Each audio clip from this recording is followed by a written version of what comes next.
Hello everybody, welcome back to the show. Today my guest is Paul Densem. Paul is a queen breeder based in Christchurch, New Zealand, and he's got a business called Valley Apiaries. Paul produces queens for both the hobbyist and the commercial beekeeper, and his bees have descended from the original swarms that he caught when he first started beekeeping. Really interesting way to do it, and for people who have listened to the show for a while, you'd know I interviewed Aidan Wing last year, and Aidan did a very similar thing. So both Aidan and Paul, they've gone out, they've collected swarms, and over time they've selectively bred their bees to exhibit the traits that they're looking for, and those bees are also very well suited for local conditions. So really interesting way of doing it. Our conversation starts off today talking about those original swarms. Hope you enjoy.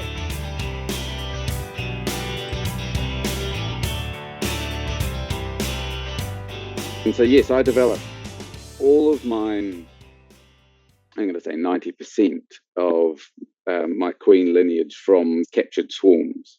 So I'm essentially looking for a clean bottom board, which usually indicates some sort of hygiene.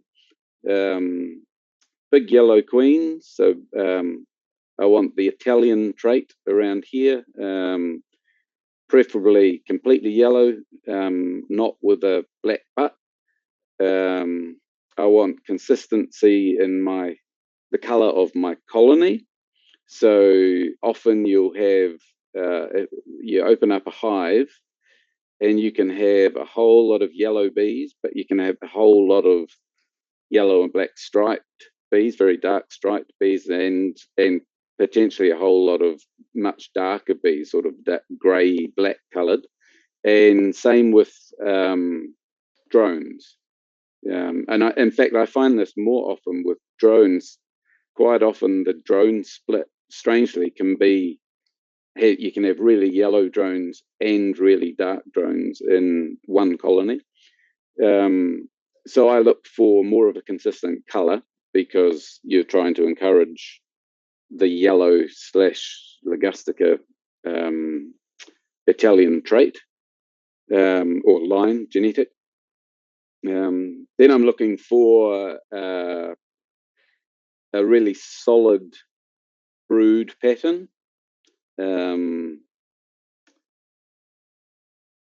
Pretty much wall to wall in the middle of the colony at the right in the middle of spring. You should have wall to wall brood, right, wall to wall as an edge of the frames, certainly within the middle of the cluster, and with not many missing cells for brood.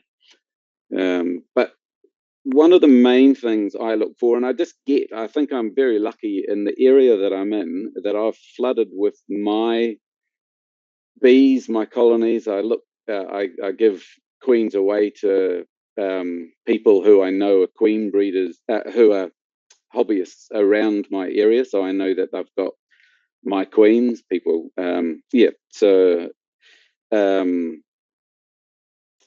So essentially, and what I'm looking for, I guess, is a consistency with the things I've just listed, but with a really calm colony. Hobbyists who buy my queens, a lot of them buy it because they've got angry bees, and so I can open up. I use smoke. I don't use gloves. I do definitely use a veil, but I'll open a colony up, give it a quick puff, open the lid, and typically they stay where they are. And then a good test is to wave your hand across the top of them, and if any of them fly up at your hands, that's generally a negative, even though the rest of the colony is still fairly calm. I'm looking for a colony that basically stays put, and then you can start working them, and they're just beautifully natured. I like a tidy nest, so not spread from side wall to side wall and intermittently across it. I like a rugby ball shaped brood nest that is, so in the middle it will be a full frame, maybe 2 or 3, and then as you go further out each side it tapers in, but it's consistent. It's not spotty and dotted and all over the place. And of course I want a good honey producer, so we need excess honey, because anyone who's keeping bees, 90% of them want to get honey off them, and I sell to commercials regularly with my queens, and that's their primary goal, is lots of excess honey. And of course you want some sort of, this is a really difficult one, but and it goes a bit with the hygienic sort of clean bottom board and so on, but you want sort of disease resistant. So you don't want to be finding, I mean, we test for varroa like with sugar or alcohol shakes, that sort of thing, and low varroa counts, but of course I'm treating. But other diseases that you see around that, like chalk brood and things like that, that you don't want any sign of that in the colonies that I'm choosing from. So with that, yes, Paul, how many rambled on seasons? a bit. Sorry. That's all right. With how many seasons do you think it took you before you got a bee that you were happy with? You know, so how many seasons of selection from those initial swarms? Oh, that's a good question. Yeah, not that long, I suppose, but because, okay, so I'm a bit of a loner beekeeper, and initially I did buy a couple of queens, and found I didn't like. Typically, they were angry, and I didn't like that. And I thought, well, how am I going to avoid this? And I so started looking into queen rearing, and I think it was, is it called the Nicot system? Is that the one with the Yes. little box with like 100 plastic cells in it? And I thought, Yeah, the Genta system. Genta, is Yep. it? Yeah. And so I was looking into queen breeding. I thought, I've read enough books, I've seen enough YouTube videos and things, and people say that it's best if you use your own stock, and it's easy, to do a few and so on. So I tried it, and I was a bit nervous of grafting, so I went for the Genta system, and made a few queens over a couple of years, and started. I wouldn't say it was successful, but it was easy enough to make a few queens that way. It was a frustrating way of, getting a queen to lay in a little plastic cell and all that, but they did it. And I thought, oh, there's got to be an easier way. And then eventually I just bit the bullet and thought I'll try grafting. Found that I was quite good at it. Had like all the cells would take straight away and so on. I thought, oh, this is much easier than I expected.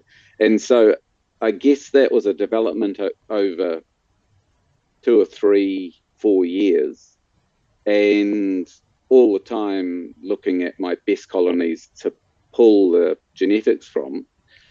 But once I started grafting, I started really paying attention to my colonies, and I probably had, by this stage, 30 or 40 production colonies in various locations around the outskirts of Christchurch. And so I'd look for the qualities that I was after, and then eventually I'd bring that queen back to my home apiary so I could keep a closer eye and graft from them. So realistically, I guess it only took a couple of years of serious grafting and building colony numbers up. And at that point, of course, I was needing all sorts of equipment to put the, nucs to put all of these queen cells into, and started growing numbers really quickly because the colonies are much smaller. I bought a whole bunch of those polystyrene mini nucs, used them for a couple of years, decided I didn't like them much. They swarm too quickly. They're really hard to keep fed. They're really hard to keep on top of. If you don't go back there within 2 weeks, they're so full that they're swarming and so on. So I changed my system over to full depth Langstroth hives, split into 3. So I guess what people call queen castles or something similar.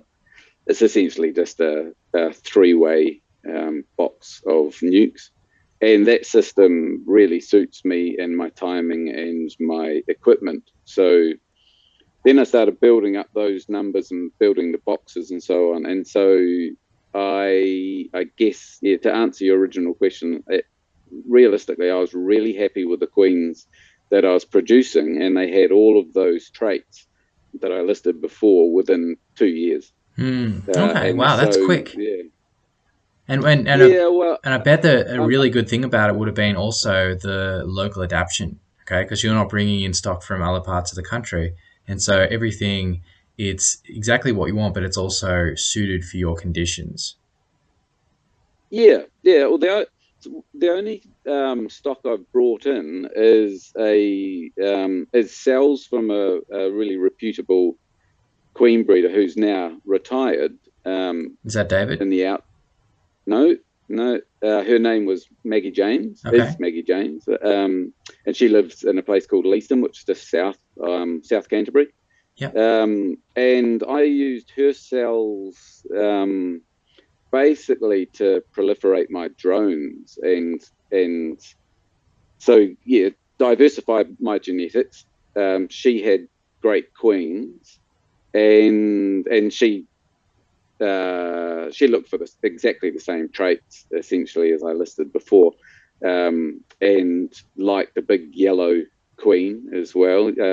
Italian queens are very popular in this area.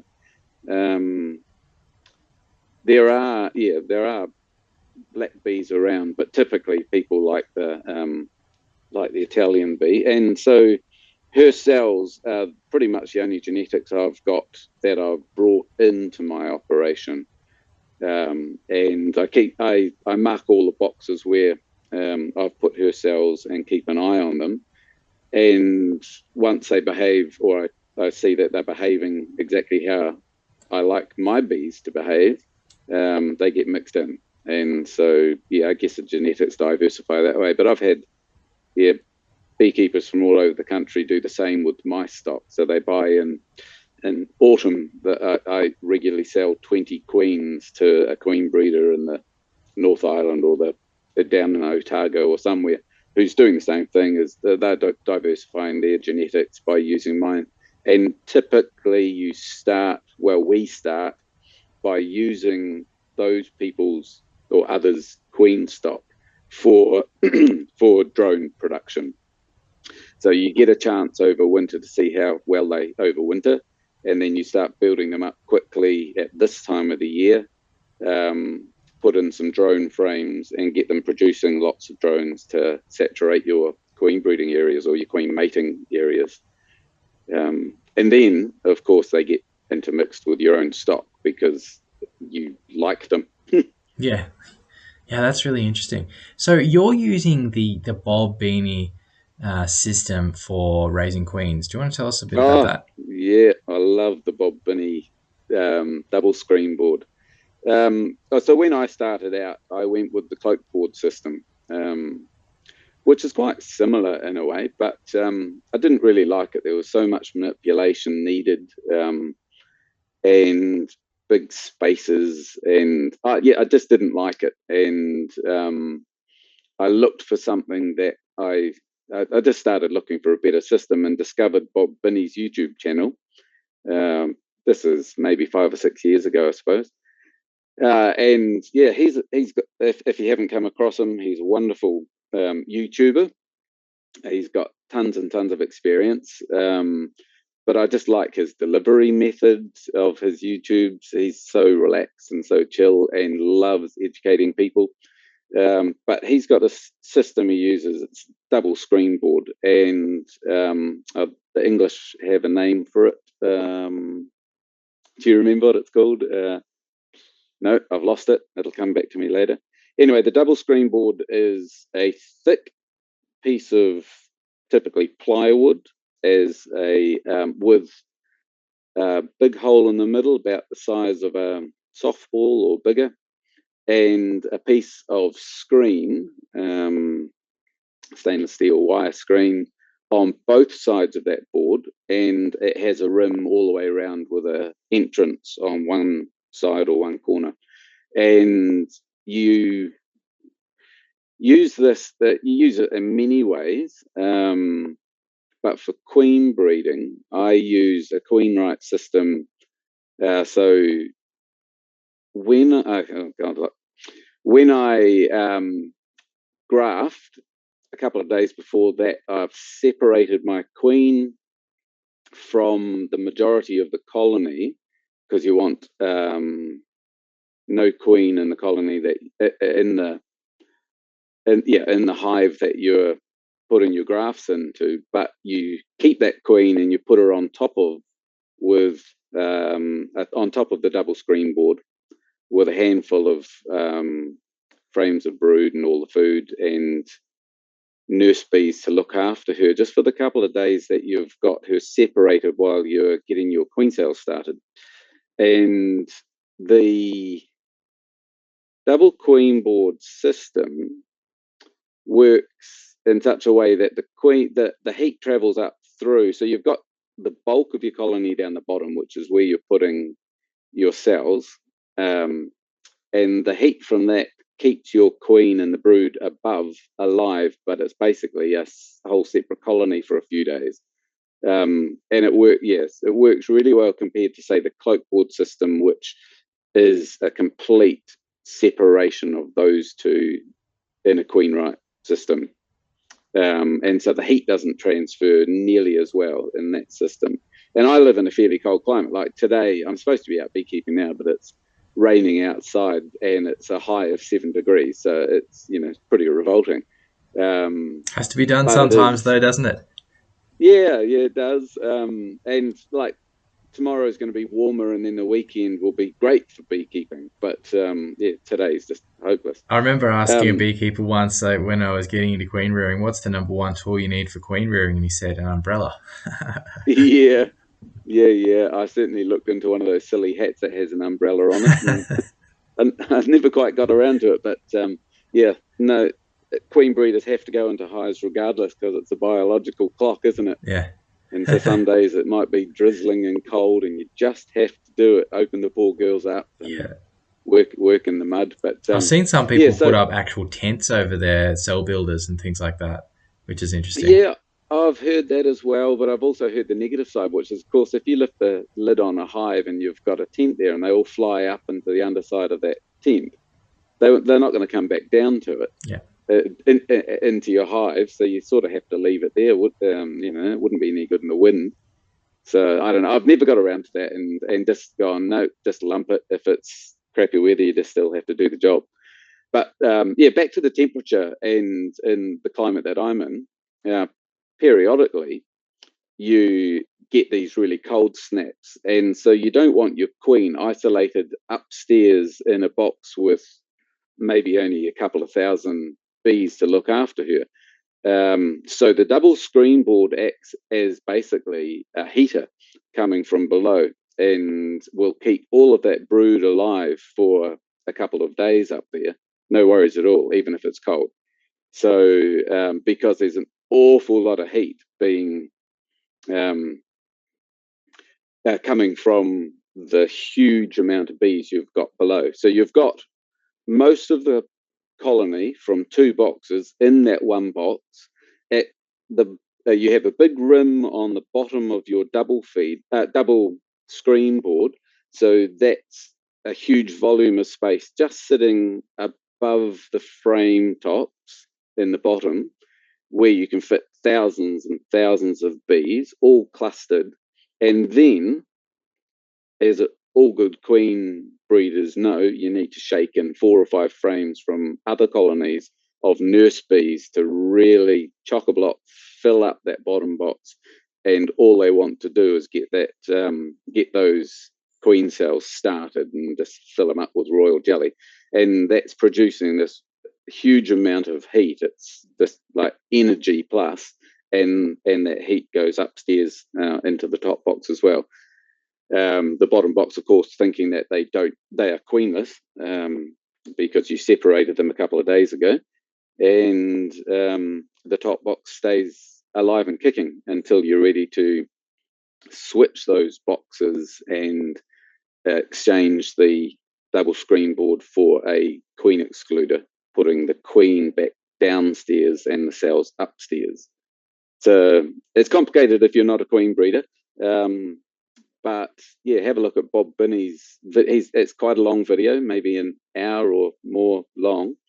You need to watch it quite a few times. But I've got some queen breeder friends who were using the cloak board system that I said, you've got to try this system out. And it revolutionizes your queen rearing, and your success rate just blossoms. It's fantastic. You get huge cells. If you're a good grafter, you get, maybe a 95 to 98% hit rate every time, and they can build up I do 45 cells at a time, and they'll happily build all of them, maybe with a couple of duds, a couple of small ones, but you get beautiful big queens out of them. Yeah, so great system. Yeah, great I love his system, and I really like his videos. As you said, they're very relaxing to watch. Yeah, he's got a nice little way about it. All right, Paul, is there any, so where can we find you in terms of your social media, your website, and your business? So for people wanting to buy queens in the upcoming season, where can they find you? Right. Okay. So, as you know, I've been a bit useless with my social media presence, but I do have a developing website, so you can see me. My business is called Valley Apiaries. Unfortunately, my URL is valleybees.nz, so that could be a bit confusing. So valleybees.nz will take you to my website, which is my business, Valley Apiaries. I also, so on that website, which is pretty fresh, I sell artisan honey, as most beekeepers produce excess honey. My unique variety of honey, you haven't asked this question, of course, but I keep all of my apiaries in all of the different valleys around Banks Peninsula separate. And so I label them to each valley rather than each variety of honey. Like most people will sell bush honey or clover honey or manuka honey and things like that. I sell a honey that's specific to a valley. So that's the way I brand myself. So you'll find on my website my honey, my queens, and my colonies. So I sell colonies as well. I've recently started a Facebook page for my business, which is Valley Apiaries. Facebook, I guess. Hopefully you'll put the links to these things in the show notes. And so that's me at the moment. I typically have sold my queens via the New Zealand Commercial Beekeepers Facebook page.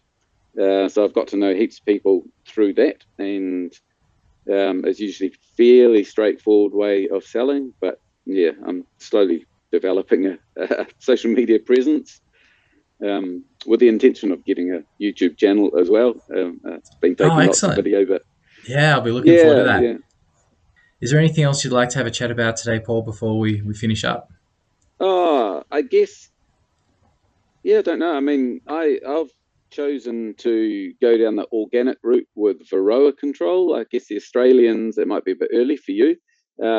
Advice to hobbyists and people new to Varroa is definitely go down the synthetic path initially, because it is definitely successful, and it's a way to keep your bees alive. But I did that for the first many years and started exploring ways that weren't synthetic, and looked into all of the various organic acids. So oxalic acid's probably the biggest one that most people know about, and its various delivery systems. So that's how I do it. But if you're listening to this, pay attention. It is very, very hands-on, and you can never drop the ball and leave it. So if you want to go down organic acids, vaporizing oxalic acid, staples, or there's many names for putting in soaked. It's oxalic acid and glycerin mixed together as a delivery method using we call them staples over here, but and you hang these cards or jibboard paper tape, laminated paper tape over the tops of your frames hang very similar to the synthetic plastic things, strips. Vaporizing, Formic Pro, all of those sort of things I use, but mostly oxalic acid. And as I said, it's very high maintenance way of doing it, but with resistance to some of the synthetics coming in, you have to find an alternative. So, good luck to the Australians, and hopefully you don't have that incursion go any further than it is. But there's many ways of dealing it, and I've just rambled, haven't I? And probably haven't answered your question. No, that's okay. It's interesting. I think I've done quite a bit of research, and I think I will go oxalic acid route once once it does get here. If it does, hopefully it doesn't. The government's doing quite a good job at holding it at the moment, but yeah, oxalic acid is what I'll probably do. And I've got a few friends overseas that, Duncan Simmons in the UK, he sells the InstaVape, which looks pretty good. I think I might use one of those. Yeah, heard of that one. Yeah, that looks pretty good. I've got a similar system from the UK, which is called GasVat. So that runs on a gas torch system, but it's basically delivered the same way, and it's so much quicker than the old. 10 years ago, I bought what we call a wand for oxalic acid, which is a pole attached to a battery with a heater on the end, and you put a couple of grams of oxalic acid in, and then run it through the front door, turn it on, stand back for 2 minutes, let it do its thing, and then pull it out. And then you have to wait for it to cool down again before you can drop the oxalic acid into it. Otherwise, it will just vaporize in front of your face. So it needs to be cool. Whereas these other systems, you have a cap full of oxalic acid. You take one cap off, put the next one on, and away you go, and away you go, and away you go. So they're much, much quicker. And when you've got 10 or 20 hives sitting in a row, you want it to be as quick as possible, because you're going to be there for hours if you're using a wand or some other slow system. The big thing I've found with those systems is they're really affected by the wind. And so they are still very weather dependent. And on a calm, still day, I can do 10 or 15 hives in half an hour. But on a windy day, you're constantly trying to block the wind from cooling down your system. I imagine the battery systems are probably a bit better than the gas systems, but I don't know, it's still very, very hands-on, and you've got to be dedicated to the cause if you're going to go that route. Lots for me to look forward to. All right, Paul, we'll leave it there. Hopefully not. Yeah. We'll leave it there today. Thanks so much for coming on the show, and all the best with your upcoming season, and we'll talk again soon. Thanks for the invite, and ka kite. Thanks, Paul.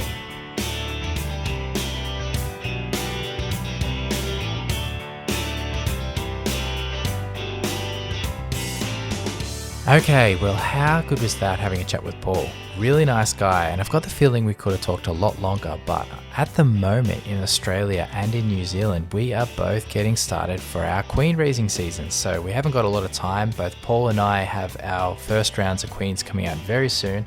Very exciting time, but not a lot of time to talk, so hopefully we'll have Paul on again one day and chat some more.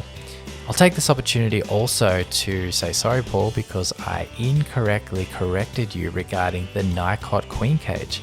I just had another look, and yes, Nicot have a cage, and so does Genta, so sorry about that. Okay, if you're in New Zealand and you would like to buy some of Paul's queens this season, you can do that by going to valleybees.nz. You can also go to Facebook. valleyapiaries.nz is the place you want to go for that. Hope you enjoyed that episode. I really like having a chat to people from New Zealand. I had Ray Butler on last year and John Berry. Thanks again to John for being my very first interview. Been a bit of a journey since then. I've had a really great time. I love chatting to people in New Zealand. So if you'd like to recommend someone to come on the show, let me know by going to nixonqueenbees.com.au. And until next time, thanks so much for tuning in.